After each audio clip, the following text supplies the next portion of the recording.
సారథ్యంలోని కూటమి ప్రభుత్వం వ్యూహాత్మకంగా అడుగులు వేస్తున్నటువంటి విషయం మనం చూస్తూ ఉన్నాం.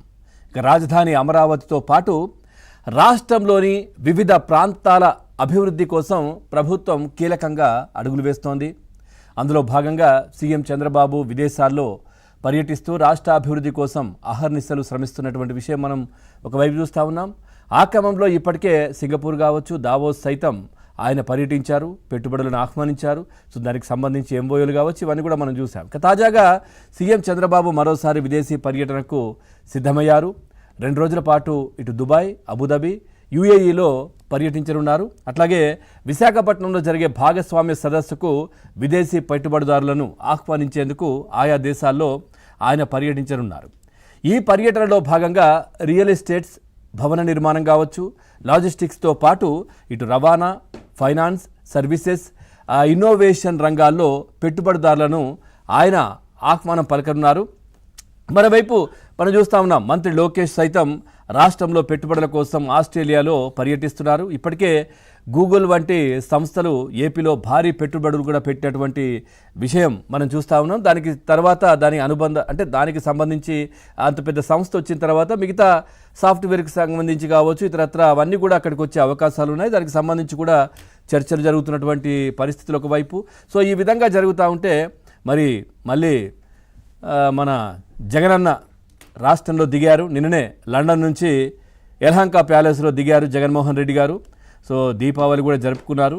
ఆ తర్వాత ఏంటి ఈ మెడికల్ కాలేజీలకు సంబంధించి ఏదైనా హడావిడి చేయాలి. మళ్ళీ అన్న దిగారు. అన్న దిగిన తర్వాత ఇంకా హడావిడి మొదలవ్వాలి, ఏం లేదు అనే విధంగా కూడా చర్చ జరుగుతుంది ఆ పార్టీలో.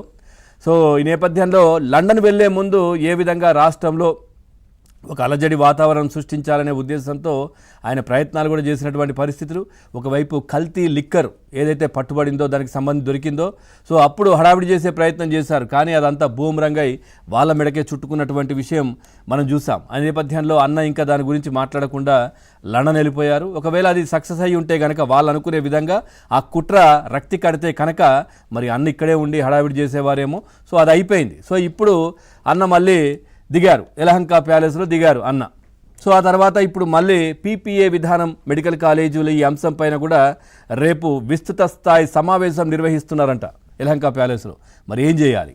సో ఏ విధంగా రాష్ట్రంలో ఒకవైపు పెట్టుబడులు వస్తున్నటువంటి పరిస్థితులు. సో ఈ నేపథ్యంలో ఇవన్నీ కూడా మనం హడావిడి చేసి ఈ విధంగా రాష్ట్రంలో ఒక అలజడి సృష్టించి, రాష్ట్రంలో ఒక ఇబ్బందికర పరిస్థితి సృష్టించి, సో పెట్టుబడిదారులను భయభ్రాంతులకు గురి చేయాలి అనే ఉద్దేశంతో ప్రణాళికలు రచిస్తున్నట్టుగానైతే తెలుస్తూ ఉంది. ఎందుకంటే గతంలో మనం చూసాం, రాష్ట్రం అప్పుడే కూటమి ప్రభుత్వం అధికారంలోకి రాగానే నెల రోజుల్లోనే జగన్మోహన్ రెడ్డి గారు ఢిల్లీ వేదికగా అక్కడ కూర్చొని రాష్ట్రంలో రాష్ట్రపతి పాలన పెట్టాలి, ఒకవేళ పెట్టుబడిదారులు ఎవరైనా వస్తే కనుక ఇక్కడ ఇబ్బందులకు గురవుతున్నా, ఇక్కడ హత్యలకు గురైనటువంటి కుటుంబ సభ్యులు ఎవరైతే ఉన్నారో వాళ్ళని కలిసి ముందుగా ఆ తర్వాత పెట్టుబడులు పెట్టండి, ఇట్లాంటి లేఖలు, ఇట్లాంటి మెసేజ్లు ఇవన్నీ కూడా గతంలో ఇవ్వడం మనం చూసాం.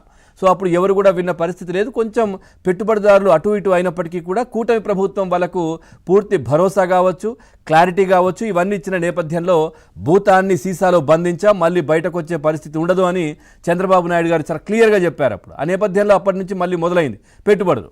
సో ఇప్పుడు మళ్ళీ వచ్చే నెల కూడా మనం చూస్తూ ఉన్నాం, ఏదైతే పెట్టుబడుల సదస్సు విశాఖలో 14-15 తేదీల్లో కూడా పెట్టుబడుల సదస్సు కూటమి ప్రభుత్వం ఏర్పాటు చేస్తోంది.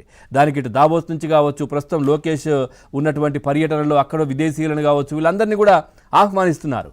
ఈ నేపథ్యంలో ఇది సక్సెస్ అయితే ఎట్లా? కావద్దు కదా. ఎందుకంటే ఋషులు యజ్ఞాలు చేస్తూ ఉంటే రాక్షసులు రక్తం పోసే వాళ్ళంట అడ్డుకోవడానికి. ఆ విధంగా వైసీపీ వాళ్ళు ఏ విధంగా రాష్ట్రాన్ని ఇబ్బంది పెట్టే పరిస్థితి ఎట్లా చేస్తూ ఉన్నారో మనం చూస్తున్న నేపథ్యంలో, సో వచ్చే నెల పెట్టుబడుల సదస్సు జరిగితే, సక్సెస్ అవుతే, సో ఇంకా మరిన్ని పెట్టుబడులు వస్తే, మనం గతంలో పెట్టాం కదా, జగన్మోహన్ రెడ్డి అధికారంలో ఉన్నప్పుడు పెట్టిన పెట్టుబడుల్లో ఎవరు? ఇటు పానీపూరి బండి వాళ్ళు కావచ్చు, లేదంటే ఆ షిరిడి సాయి ఇక్కడనే లోకల్లో ఉన్నటువంటి కంపెనీలు కావచ్చు, వీళ్ళందరూ వెళ్ళి అక్కడ ఓ పెద్ద ఎత్తున ఒక ఇన్వెస్టర్ సదస్సు ఏర్పాటు చేశారు, గ్లోబల్ సమ్మిట్.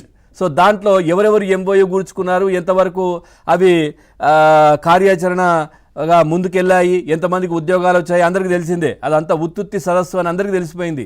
ఈ ఐప్యాక్కు సంబంధించిన నేతలే, అందులో ఉన్నటువంటి సిబ్బందే సూటు బూట్ వేసుకొని దాంట్లో ఉన్నటువంటి దృశ్యాలు కూడా కనిపించాయి. వాళ్ళ అన్నీ కూడా బయటకు వచ్చాయి అవి. ఈ నేపథ్యంలో మరి వచ్చే నెల జరుగుతున్న సదస్సు కూటమి ప్రభుత్వం చాలా ప్రతిష్టాత్మకంగా గూగుల్ లాంటి పెద్ద సంస్థ వచ్చిన నేపథ్యంలో ఇప్పుడు పెడుతున్నటువంటి సదస్సులో ఇంకా చాలా పెద్ద కంపెనీలు వచ్చే అవకాశాలు ఉన్నాయి.